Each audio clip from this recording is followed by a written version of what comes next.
Hey guys, welcome back to the channel. My name is Rob. Here is another rapid fire marketing and advertising video.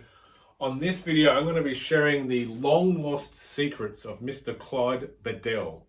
So I'll say that again, Mr. Clyde Bedell. If you do a Google search on him, you'll find out he was a very well-known, very successful copywriter in the early 1900s up until about, I think, the 60s or 70s. So I've got his advertising course, which is near on impossible to find. I'm going to be speaking about some of the things. I think there's 14 things that he's written in this particular course. So the course itself is a number of these. There's a whole bunch of them. I think I've got all the others just down here. Bear with me for a second.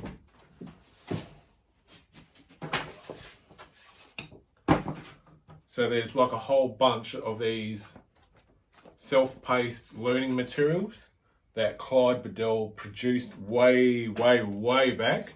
I guess he wanted to leave it as a legacy of some description, and he was very good. So he was in the time when it was all print media, it was all television, all radio. So I think from about the 1930s, 40s, all the way up through to about 60s and 70s. But the information that he has to share about how to write good advertising is still relevant today because it's time tested. This is the way that people have responded from the early 1900s to the way that they respond today on the internet. The same principles still apply. We're just using a different type of media. So I'm going to go through what Clyde Bedell, master copywriter, who wrote $500 million worth of sales back in the 50s, which is probably equivalent to $2 or $3 billion of sales, maybe more, probably closer to 5. So there's 12 things that he is adamant about in how to write a good sales message, good advertising. And I'm just going to run through very quickly what each of those are. And I might split this up into 2 videos. So Clyde Bedell says, there are things that you must do to make your advertising and marketing do its best work for you. Number 1, you begin by stating your ad's objective in writing. Brief notes and phrases will do, but be specific. When your ad is done, come back and check it out against the objectives, and if you don't think that it achieves these objectives, improve the ad. Then he gives a whole heap of things that you can do to really improve your ad. Examples of what your statement of objections might be, and then it goes through them. If you state such objectives and mean them, you will not be willing to let any inspired, weak or imitation ad cost you your space, your selling opportunity, and your money. What is in the circulation of your newspaper?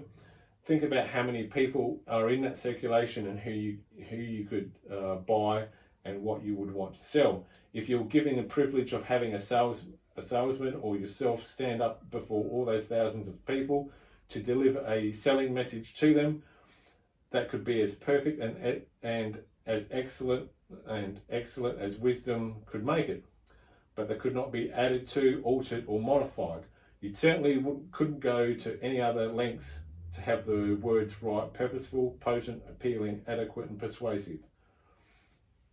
So he's just touching on how to be objective in your advertising. The next thing, number 2, prepare a list of raw materials of all good selling. So he's talking about benefits in this section. Always be pushing the benefits of the product or services that you are offering, because that's what people are buying, what it is and what it does. So I'm going to quickly read out just a little bit of this section. A list of benefits and selling points. Benefits are the only things that people spend their money on. You won't have good ads without listing and using the benefits and the selling points.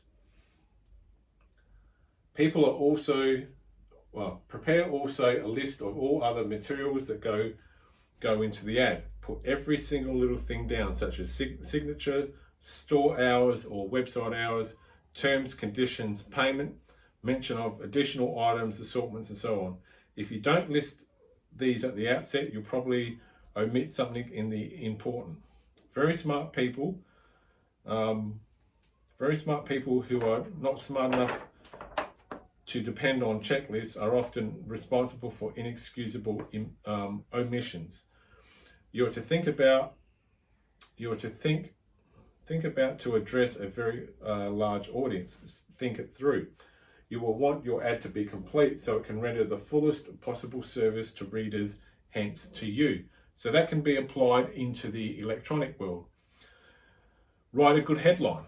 So Clyde states, start your creative work here, the right place to begin. The headline is the entrance to your ad. Who wants to go in? Only those of you who are skillful enough to woo your clients with your words. Nothing is good as a benefits-orientated headline. Don't write the copy first. Write the headline, and the assignment will set yourself up for the whole ad. You don't know what copy to write until you have perfected your headline. Your headline is your starting point, and you don't know what kind of layout to make or how much space you require. Use a great headline and the dozen rules for strengthening headlines, and you will be a step ahead of the competition. Please go to part 2 of what I've learnt from Clyde Bedell.